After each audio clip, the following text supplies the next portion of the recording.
Good evening and welcome to my car. I am on my drive. I'm not in the cinema car park for a few reasons. First among them, I decided in an attempt to make my videos more professional that I would buy a selfie stick with a little light on it, which I'm using for the first time tonight. So I'm getting used to it, and if it's given the video a weird vibe, I apologise. For that reason, I had to drive home from the cinema. I wanted a bit of processing time after watching the film in question. So yeah, those were the two reasons. There wasn't any more than that. Wanted the selfie stick, wanted to think. So I've done me thinking, I've got my selfie stick, I'm good to go. And if you can hear rain on the car, that's because we're in the middle of Storm Bert. It is a Sunday evening and I have just been to see Wicked. Wow. Like, wow. It's had glowing reviews over opening weekend.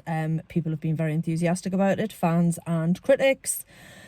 And one of the things I've heard the most is how quickly it flew by. This film is 2 hours and 40 minutes long. It is the fastest 2 hour and 40-minute film I have ever sat through. Like, it whizzes by. Whiz, did you see what I did there? Whiz, Wizard of Oz? No pun intended, as it happens. So let's just cycle back a bit. Wicked is a Broadway musical. It was based on a book by a chap called Gregory Maguire, who wondered what happened with the Witches of Oz before the events of The Wizard of Oz of 1939. Did I honestly just say off of 1939? I hate myself. So before The Wizard of Oz, before Dorothy Gale, before Cowardly Lion and the Tin Man and the Scarecrow and all that jazz, Gregory Maguire wondered what was the backstory there? What was the story of the Wicked Witch of the West, the Wicked Witch of the East, and Glinda the Good Witch?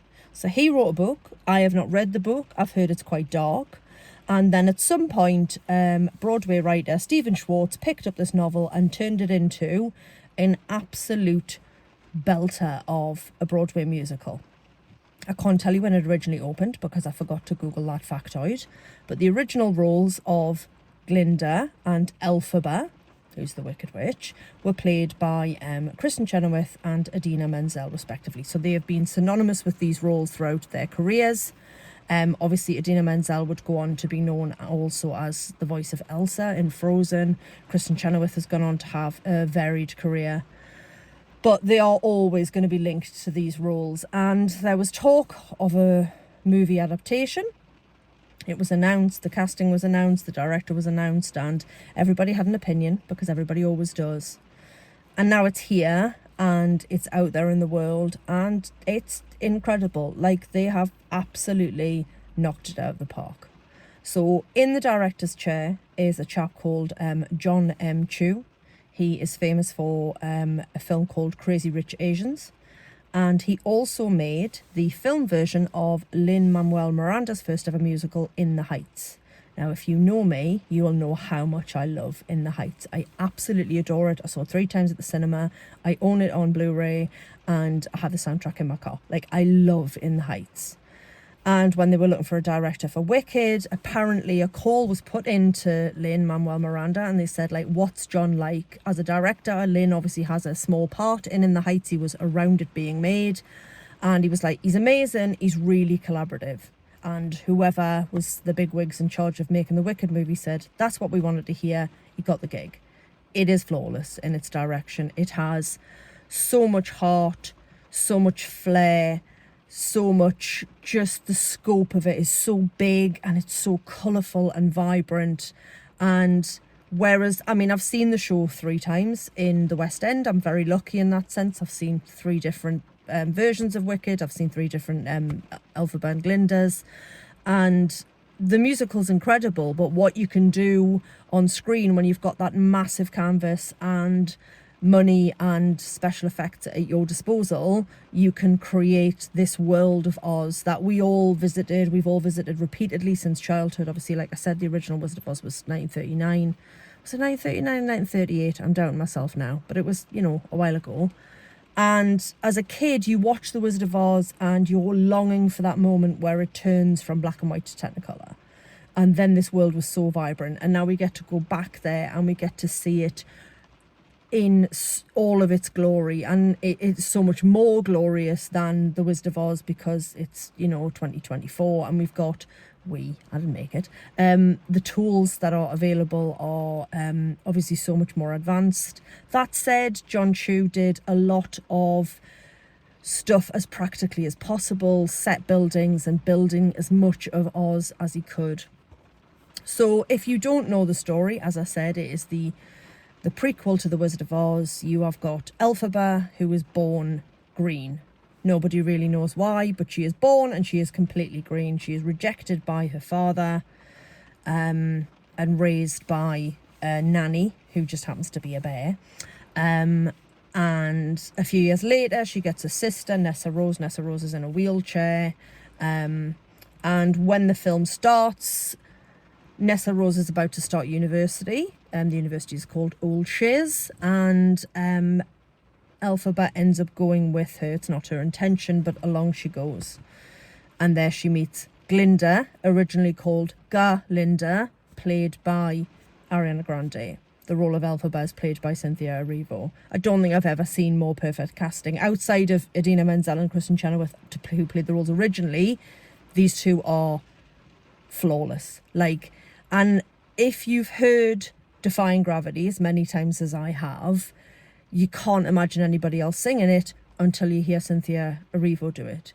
If you've heard Kristen Chenoweth's version of Popular, you can't imagine anybody else doing it. And then Ariana Grande makes it her own in a way that just blew me away. I don't think she gets enough credit for how funny she is. She is an incredible comic actress, Ariana Grande. She's got a real fragility to her, a vulnerability, but then she's got grit. She's very determined. She's actually Galinda. She's actually not very likable, and yet you can't help but like her. She's spoiled, she's quite self-centered, she's quite self-serving, and yet you kind of can't help but warm to her, and that says a lot about A, the way she's written, but B, how Ariana Grande plays her. Cynthia Erivo as Elphaba is some of the most perfect casting I've ever seen. Apart from the voice, and what a voice, but again, the vulnerability that she gives to Elphaba, but the determination. You just feel her pain so acutely. This pain of being rejected by her father, of being shunned publicly, basically being rejected for being different. She doesn't look like everybody else. It's not too much of a leap. It's to see it as a kind of racism, of being singled out, of being separated, as being seen as less than because of how you look. So that's a really powerful thing. And the role of Fiyero, the love interest, is played by Jonathan Bailey. He is known for Bridgerton and Broadchurch and other things. He is a very handsome man, and he's very good at dancing. I think if I have one gripe, and it is a small thing, everybody looks too old. Apart from the likes of Nessa Rose and Bach, it is quite a stretch to picture Jonathan Bailey as being university age. The man is 36, and don't get me wrong, he looks fantastic, but he doesn't look like he's in his early 20s, and neither does anybody else of the main three. But I don't care, because as I say, they are perfectly cast. Other cast members, you've got Michelle Yeoh, you've got Jeff Goldblum as the wizard. Peter Dinklage provides the voice of Professor Dillerman, who is a goat who teaches at Shiz.